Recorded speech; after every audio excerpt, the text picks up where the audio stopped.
Fala, engenheiros e arquitetos! Hoje nós vamos falar sobre erros de orçamento que ocorrem devido a alguns imprevistos, tá? Que é muito importante a gente já ter uma ideia, né, de que pode acontecer. Tipo acidentes, tipo uma época, por exemplo, que choveu acima do normal, ok? E mesmo considerações até mesmo de feriados prolongados, que isso vão fazer diferença no seu orçamento, tá? Então muitas vezes você faz um orçamento muito teórico, sem imaginar, né, essas possíveis situações diversas, essas diversidades.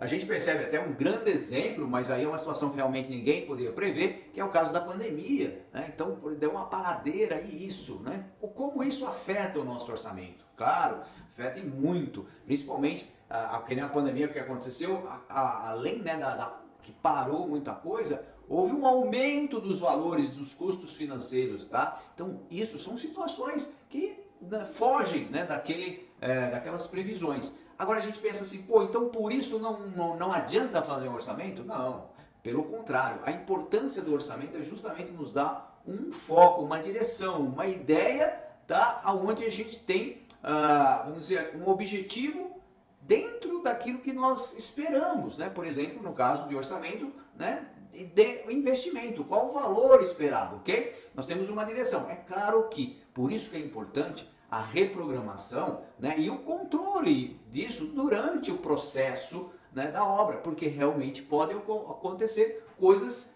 surpreendentes, diferentes, tá?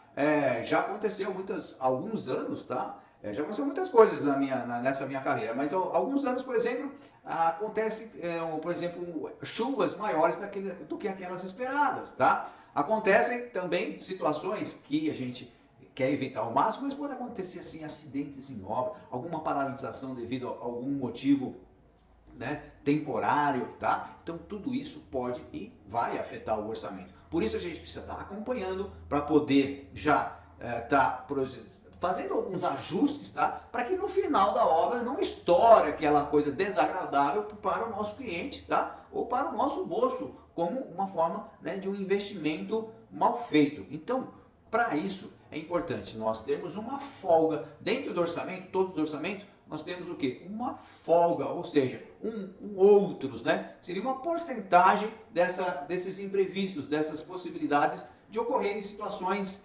adversas, tá? Então, essa folga, de repente, se você for o grande investidor, de repente, se não ocorrer, melhor, sobrou esse dinheiro. Se ocorrer, pelo menos você já imaginou, já tem uma reserva financeira para aquilo que está, né, que pode estar acontecendo como um dos imprevistos que seriam possíveis ocorrer, ok? Então, se você gostou, faça o seu joinha. É importante que você assista não só esse vídeo, né, mas como os outros anteriores e os que estão para frente, que ainda a gente vai falar cada vídeo desses sobre orçamentos, ok? E também a playlist de forma geral, que é desafio, onde a gente está já com mais de 100 vídeos, né, um por dia, falando sobre um assunto dentro da construção civil. Se você gostou, faça o seu joinha, faça o seu comentário, compartilhe com alguém que você gosta e que de repente seja interessante, que ele saiba também sobre esse assunto. E até o próximo vídeo!